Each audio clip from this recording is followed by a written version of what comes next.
author and popularizer, if that's a word, of science. It's great to have such a terrific ambassador for science.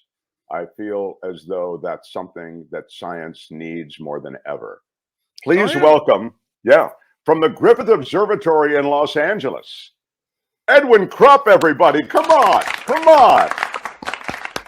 Ed Thanks. Krupp, this is so cool to have you on our show.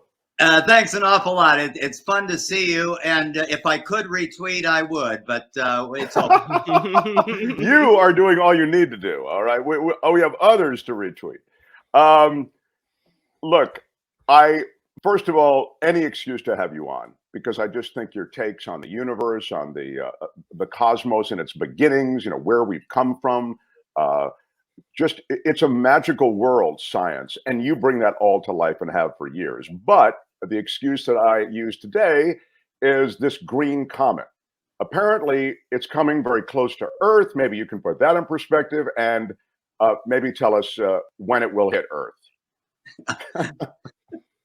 The latter part's going to be tough, but the comet makes its closest approach to Earth on Groundhog Day. Actually, that's just February 2nd, and it will be about 26 million miles away when it makes that so-called close approach.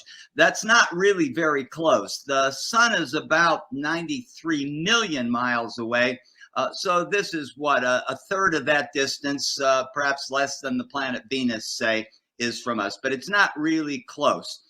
It's been passing through our skies certainly for the last month or so with amateur astronomers in particular trying to have a look at it, but it's very, very faint. So this is a comet with a great press agent, but not a particularly high profile when it comes to onstage performance.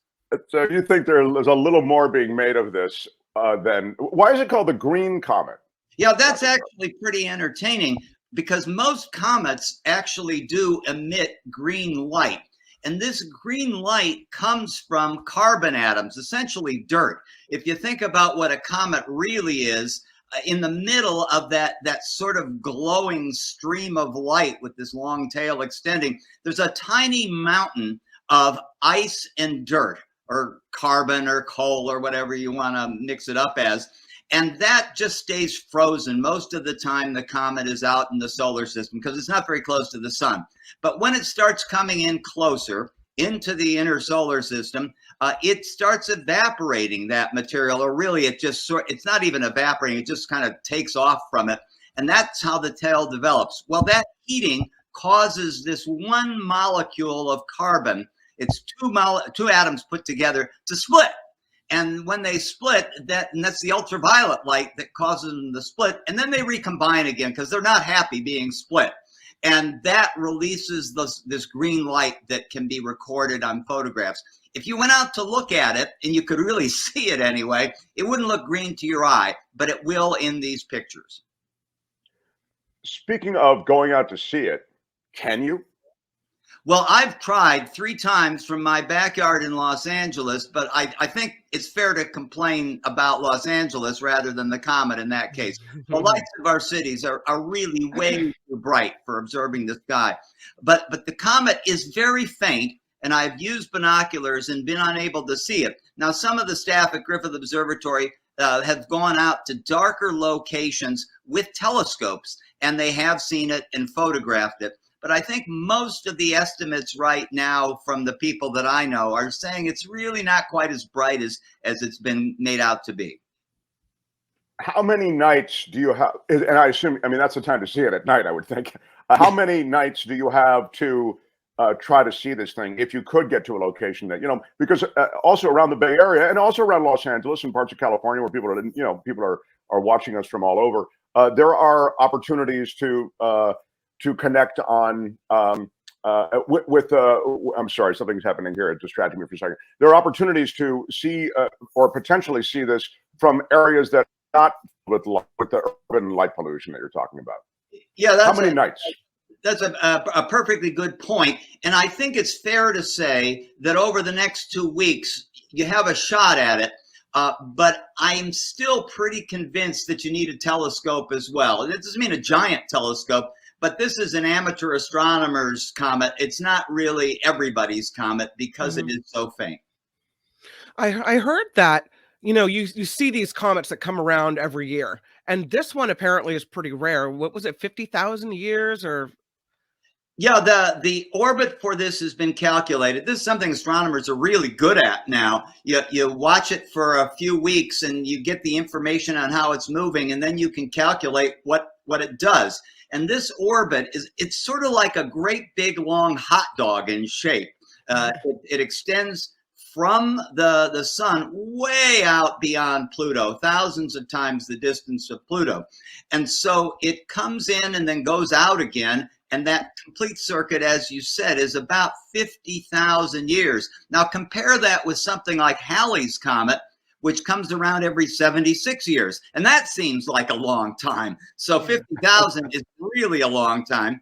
There are a few comets that go around the sun much more quickly in a matter of few years. Those short period comets are really, in a sense, captured. They've had their orbits altered, and so they're sort of staying closer to the sun than most of these comets do. Somebody says, Lori says, Hale-Bopp had a blue tail. Got some great pics of it from Mojave Desert way back in '98, more or less. She's not sure if that was the year, but yeah. Hale-Bopp was also like this, Dr. Krupp. That was very well advertised, and that did pay off, didn't it? It did. It was one of the greats. I could even see it from Griffith Observatory, spectacular. And then when I went out of town, it was huge. And of course, we showed Hale-Bopp at Griffith Observatory through a telescope to more people than any place else on Earth. But you didn't need a telescope. It was just hanging there. It was gorgeous. The blue tail is correct, by the way. And this current comet also has a blue tail. That light is produced by a slightly different process, and you're getting many more colors mixed that cause the tail that streams away directly from the comet's head to look blue. So this green part of it is a sort of a fan tail that's much closer to the head of the comet. Now I'm going to ask a question that will make people glaze over when you respond, I suspect. But we're going to take a shot anyway. Why would one comet, it seems to be the same basic dynamics, the same physics, the same chemistry, and I'm sure you're going to tell me that it's not, but still, I mean, again, from a layman's perspective, the two comets, Hale-Bopp and this green comet, seem to have the same things, same elements working. Why wouldn't they both have the same color tail? They actually do. Have very similar properties, and part of the difference has to do with the geometry of how we see them, and also just how active the comet is. Most comets, if you could sort of get a bird's eye view way above the solar system and watch the thing instead of from the Earth, you'd see, they're all pretty much the same, except some are a little bigger than others, and some come a little closer to the sun and they get a little more active.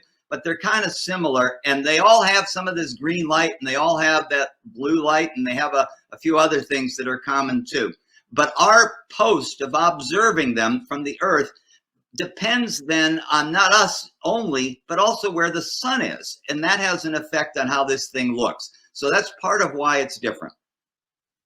This is interesting, and then I will let you go. You're so generous. We're talking to Dr. Ed Krupp from Griffith Observatory in Los Angeles, and he's just he's a trailblazer when it comes to bringing science to all of us.